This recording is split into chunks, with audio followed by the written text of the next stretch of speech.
नमस्कार दोस्तों, मेरे YouTube चैनल बजर क्लास सैनिक गुरु में आपका एक बार फिर से स्वागत है। आज हम शब्द विचार लेकर आपके सामने उपस्थित हुए हैं। इससे पूर्व हम विकारी अभिकारी शब्दों की चर्चा कर चुके हैं। संज्ञा, सर्वनाम, विशेषण, क्रिया, क्रिया विशेषण, समुच्चय बोधक, संबंध बोधक, विस्मयादि बोधक आदि अवयवों की निपात की हम बात कर चुके हैं। अब शब्द के विभिन्न भेदों पर आज हम चर्चा करेंगे। शब्द की परिभाषा भी पहले हम बता चुके थे। शब्द क्या है? शब्द का मतलब है एक अथवा अधिक वर्णों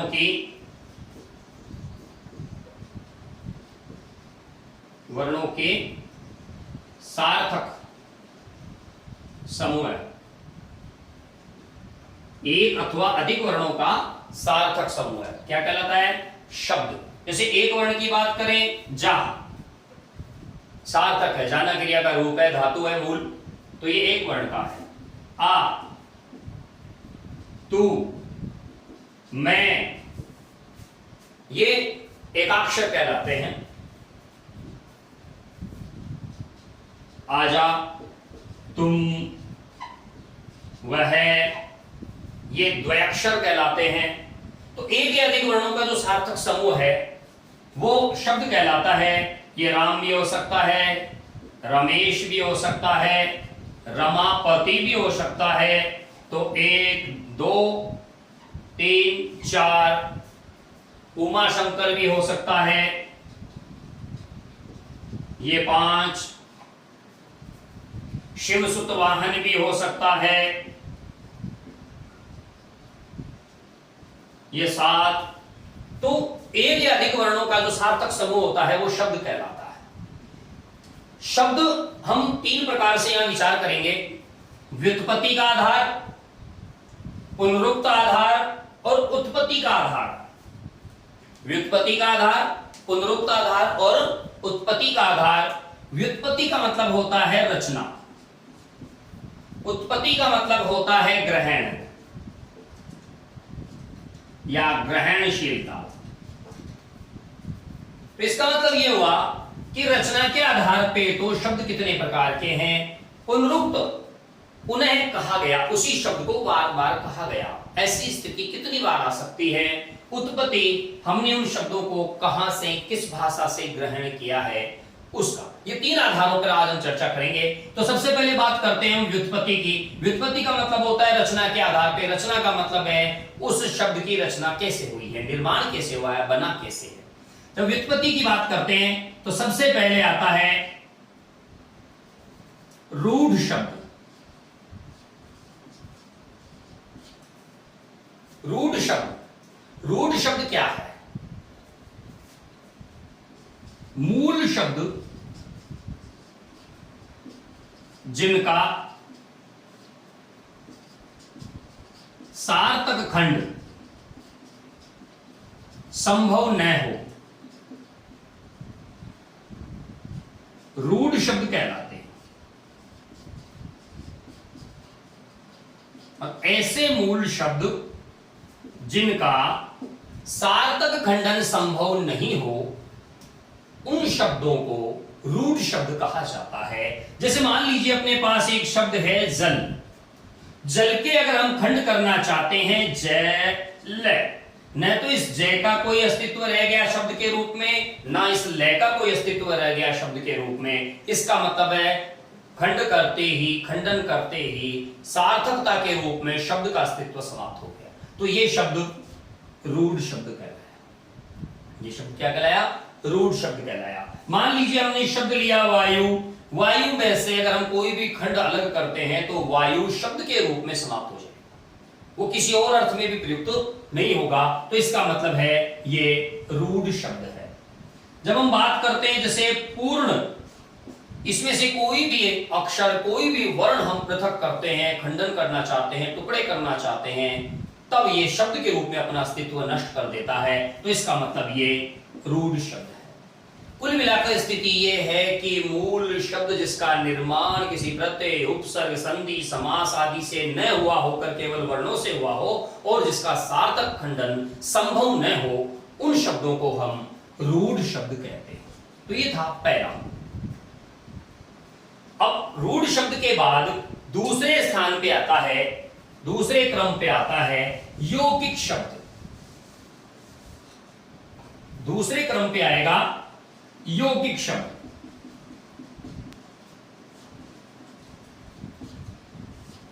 यौगिक शब्दों का मतलब हुआ एक से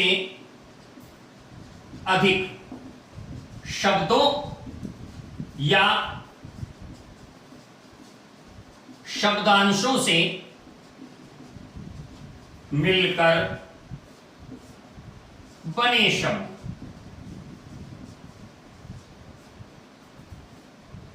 यौगिक कहलाते हैं।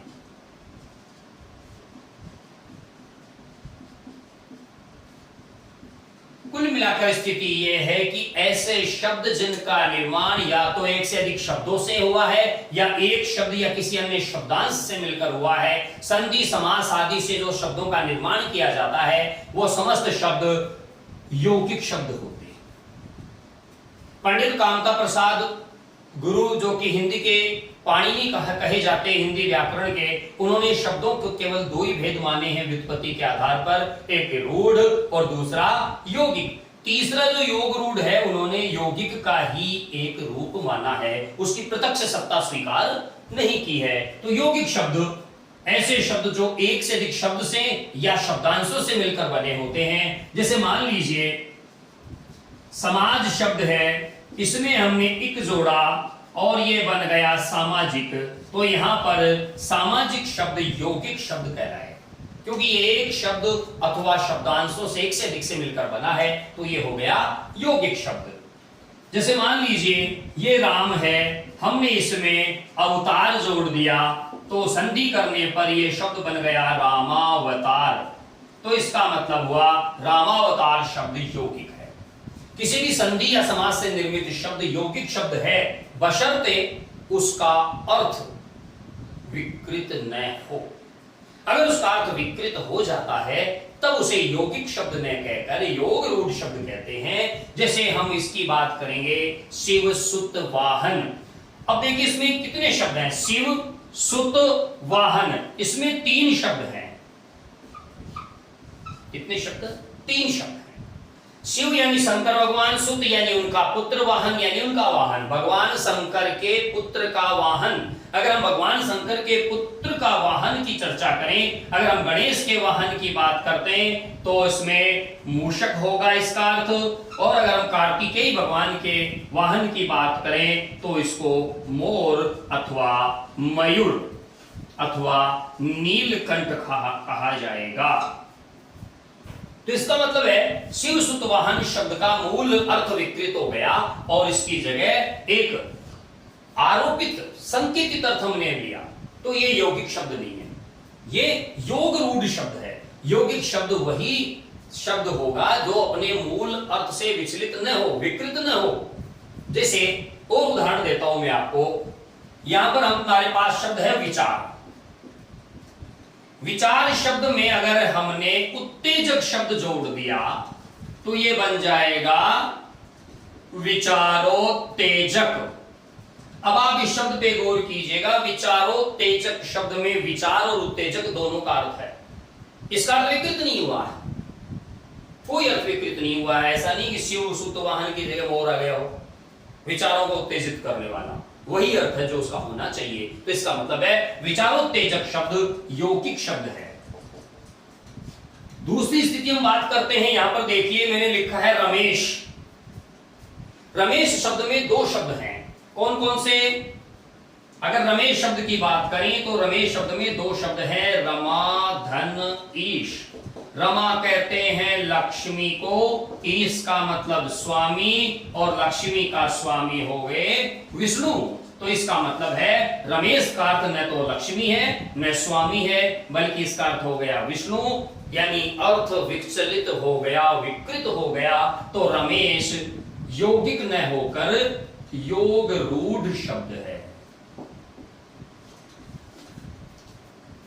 ये अंतर है। संधि समास आदि से बने हुए यौगिक शब्द कहलाते हैं अगर उनका अर्थ विकृत न हो, या सामान्य तौर पर हम ये समझ सकते हैं बहुव्रीहि समास को छोड़कर समस्त निर्मित शब्द यौगिक होते हैं। अब तीसरी स्थिति की बात करेंगे, उसका नाम है योग रूढ़ शब्द।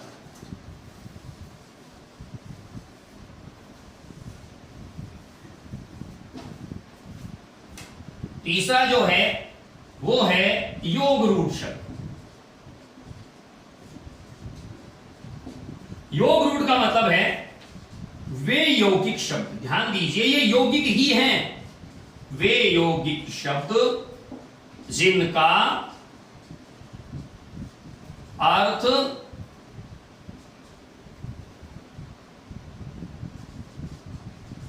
किसी और दिशा में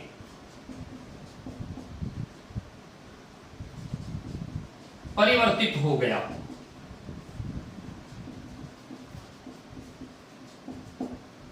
वे यौगिक शब्द जिनका अर्थ किसी और दिशा में परिवर्तित हो गया हो, यानी वो अपने मूल अर्थ से विचलित हो गए हो, जिसकी अभी अभी हमने चर्चा की। शिव सुत वाहन, शिव जी के पुत्र का वाहन, तो शिव जी का पुत्र अगर गणेश है तो उसका वाहन मूषक, अगर कार्तिकेय है तो उसका वाहन मोर मयूर। बात हमने यहां करी नीलकंठ की। नीला है जिसका कंठ, नीला है जिसका कंठ। जब नीला है जिसका कंठ ये प्रश्न हमारे सामने आता है तो इसके उत्तर फिर से हमारे सामने दो आते हैं, एक भगवान शंकर और दूसरा मयूर। इस स्थिति में भी नीलकंठ भी क्या हो गया? योग रूढ़ शब्द हो गया। नीलकंठ भी योग रूढ़ शब्द हो गया। और उदाहरण देखिए, ये है जल, ये रूढ़ शब्द है। इसमें हमने ज उपपद विभक्ति जोड़ी। ज उपपद विभक्ति जुड़ने से ये बन गया जलज। जलज का वास्तविक अर्थ होता है जल में जन्म लेने वाला कोई भी, लेकिन नहीं, इसका अर्थ विकृत हो गया और इसका अर्थ, इसके अर्थ की मर्यादा सीमित हो गई और इसके अर्थ की मर्यादा केवल केवल और केवल कमल में निहित हो गई। यानी ये अर्थ संकुचित हो गया, मर्यादित हो गया, सीमाओं में बंध गया। जब कोई शब्द, किसी शब्द का अर्थ संकुचित होकर अपनी मर्यादाओं में बंध जाता है तब वहां पर योग रूढ़ शब्द होता है। तो कमल जो इसका अर्थ है, जबकि जलज का मतलब तो जल में जन्म लेने वाला कोई भी तत्व हो सकता है, लेकिन यहां पर उसका अर्थ संकुचित हो गया, मर्यादित हो गया, एक सीमा में बंध गया, इसलिए यहां पर ये जलज शब्द योग रूढ़ है। तो बहुव्रीहि समास से बनने वाले सारे शब्द योग रूढ़ शब्द में आ जाते हैं। ये तो थी बात व्युत्पत्ति के आधार पे शब्दों की। अब दूसरे स्थान पर है पुनरुक्त शब्द। पुनरुक्त शब्द क्या है? पुनरुक्त का मतलब होता है पुनः उक्त, अर्थात फिर से कहा गया, यानी आवृत्ति मूलक। आवृत्ति मूलक, जिनकी आवृत्ति हुई हो, ऐसे शब्दों को पुनरुक्त शब्द कहते हैं। जैसे बड़बड़, एक और ये दो, आवृत्ति हो गई। लेकिन आवृत्ति किसकी हुई? ध्वन्यात्मक, और ध्वन्यात्मक आवृत्ति होने के कारण ये अनुकरणात्मक शब्द कहलाएगा। अनुकरणात्मक पुनरुक्त शब्द कहलाएगा।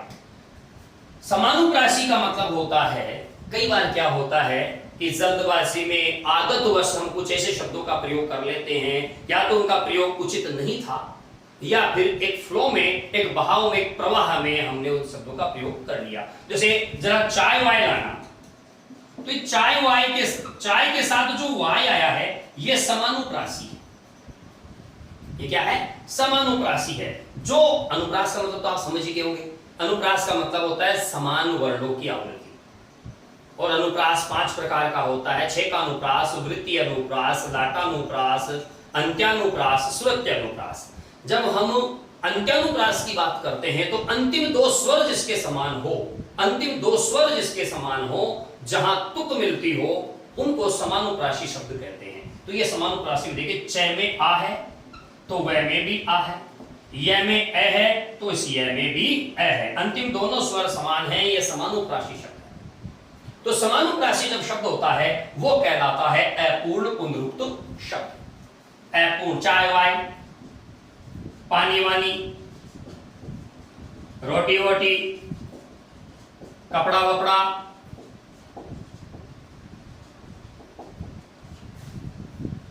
घर वर,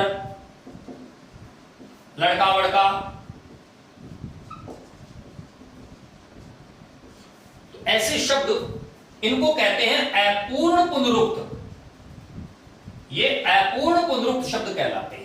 और जो ध्वनि के अनुकरण के आधार पर जिनकी आवृत्ति होती है, रिपीटेशन होता है, दोहरान होता है, उनको ध्वन्यात्मक अनुकरणात्मक शब्द, अनुकरणात्मक पुनरुक्त शब्द कहा जाता है। जैसे मान लीजिए गाड़ी जब पटरी पर चलती है, गाड़ी जब रेल यानी पटरी पर चलती है तो आवाज आती है धड़, तो बार बार आवाज आएगी धड़ धड़, और जब धड़ धड़ को हम पुनरुक्त में लिखेंगे तो हो जाएगा धड़ाधड़, क्योंकि धड़ की ध्वनि की आवृत्ति हो रही है।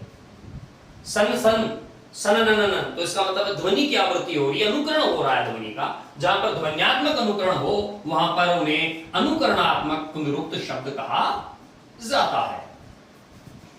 समानुप्रासी, इसमें अपूर्ण पुनरुक्त में समानुप्रासी शब्द काम में लिए जाते हैं। चाय वाय, पानी वानी, कपड़ा वपड़ा, रोटी वोटी, खाना वाना, लड़का वड़का, ऐसे शब्दों का इसमें प्रयोग किया जाता है। ये अपूर्ण पुनरुक्त शब्द कहलाते हैं क्योंकि इनमें समानुप्रास की आवृत्ति होती है। फिर एक होता है पूर्ण पुनरुक्त। पूर्ण पुनरुक्त का मतलब होता है जिसमें वास्तव में उसी शब्द की आवृत्ति होती है, समानुप्रासी के रूप में नहीं। जैसे कई बार हम क्या होते हैं, जैसे जन जन, जन जन की पीड़ा, तो जन और जन न तो समानुप्रासी है, हमने कोई विकल्प नहीं लिया उसका, जबरदस्ती नहीं डाला उसको, मूल रूप में उसी शब्द की आवृत्ति हुई है, यहां पर उसी शब्द की आवृत्ति नहीं हुई है। और यहां पर अगर उसी शब्द की आवृत्ति हुई है तो ध्वनि के अनुकरण के रूप में हुई है। जन जन की पीड़ा, तो कई बार हम क्या करते हैं, ऐसे भी लिख देते हैं या ऐसे भी लिख देते हैं, तो ये द्विरुक्त कहलाता है। जब किसी शब्द की द्विरुक्ति होती है, दो बार उसी शब्द को कहा जाएगा। जैसे महादेवी वर्मा की बहुत बड़ी रचना है, मधुर मधुर मेरे दीपक जल, मधुर मधुर, तो वहां पर मधुर शब्द की द्विरुक्ति हुई है। तो जहां पर मधुर शब्द की द्विरुक्ति हुई है तो इसका मतलब है यहां पर देखिए समानुप्रास वाला स्थिति भी नहीं है कि हमने जबरदस्ती उसमें तुक मिलाने की कोशिश कर ली हो, नहीं कोई ध्वन्यात्मक अनुकरण है, यह कहलाता है पूर्ण पुनरुक्त शब्द। तो जन जन, पल पल, ऐसे शब्द पूर्ण पुनरुक्त शब्द कहलाते हैं क्योंकि इसमें एक शब्द की द्विरुक्ति होती है। और इसको हम संक्षेप में लिखते समय सामने दो लिख के भी काम चला सकते हैं, धीरे धीरे, तो इसको हम यूं भी लिख देते हैं कई बार, धीरे डैश दो। तो पूर्ण पुनरुक्त, अपूर्ण पुनरुक्त और अनुकरणात्मक पुनरुक्त, पुनरुक्त शब्द तीन प्रकार के होते हैं। पुनः उक्त, फिर से, कहा गया, ये तीन प्रकार के होते हैं। इस वीडियो में बस इतना ही। उत्पत्ति अर्थात ग्रहणशीलता के आधार पर शब्दों के चार भेद होते हैं, तत्सम, तद्भव, देशज और विदेशज। ये हम अगले वीडियो में लेकर आपके सामने हाजिर होंगे। तब तक के लिए नमस्कार। आप हमारे YouTube चैनल बजरंगलाल सैनी गुरु को लाइक, शेयर और सब्सक्राइब कीजिए, अधिकाधिक लाभ उठाइए। धन्यवाद, नमस्कार, जय हिंद, जय भारत।